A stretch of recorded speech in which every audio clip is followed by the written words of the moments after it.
एक मुलगा इयत्ता 10वीत असताना शाळेतल्या त्याच्या वर्गातील मुलामुलींचा ग्रुप फोटो त्याच्या फेसबुकला टाकतो आणि आवाहन करतो की यात जे जे कोणी आहेत त्यांनी संपर्क करा।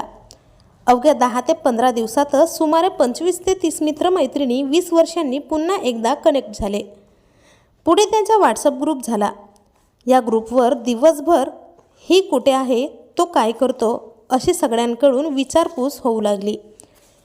हळूहळू त्यांच्या ग्रुपची संख्या ही 40 झाली। त्यानंतर या सगळ्यांनी गेट टुगेदर करण्याचे ठरवले। बालपणीचे मित्रमैत्रिणी नव्याने पुन्हा एकदा भेटले। मात्र या सगळ्यात त्यांची एक क्लासमेट मिस होती। कोणीतरी विचारलं शुभांगी कुठे असते, तेव्हा त्यातीलच एकाने सांगितलं की शुभांगी गेल्या 5 वर्षांपासून अंथरुणाला खिळून आहे। 5 वर्षापूर्वी शुभांगी ही अर्धांग वायूच्या झटक्याने ती विकल होऊन पडली आहे। तिला उठता व चालताही येत नाही। नवरा व 2 मुलं तिची संपूर्ण काळजी घेत आहेत।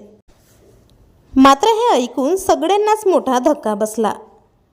त्यांनी तिथेच ठरवलं की आपण शुभांगीला भेटायला जाऊ। 8 ते 10 मित्रमैत्रिणी मिळून शुभांगीला भेटायला गेले। तिचं घर हे अगदी छोटं होतं। त्यात तिचा नवरा, 2 मुले व अंथरुणाला खिळलेली शुभांगी राहत होती।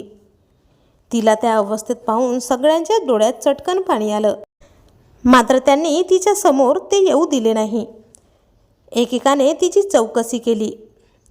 इतके दिवस अंथरुणाला खिळलेली शुभांगी ही मन मोकळेपणाने भरभरून बोलत होती। तिचा चेहरा आनंदाने फुलू लागला। जणू ती आधीसारखी एकदम ठणठणीतच झाली। मात्र अशातच शुभांगीच्या डोळ्यातून अश्रूच्या धारा वाहू लागल्या। तिला उठून बसताही येत नव्हते हे बघून तेथील सर्वच मित्रमैत्रिणींच्या डोळ्यात पाणी आले। शुभांगीच्या मित्रमैत्रिणी तिथे जवळपास 2 ते 3 तास थांबले।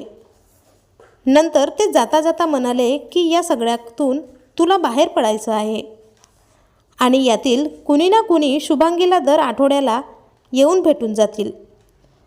असे सतत 5 ते 6 महिने चालत राहिलं।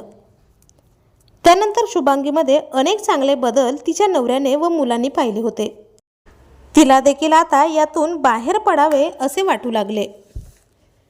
दर 2 ते 3 दिवसांनी ती तिच्या मैत्रिणीसोबत बाहेर फिरायला देखील जाऊ लागली।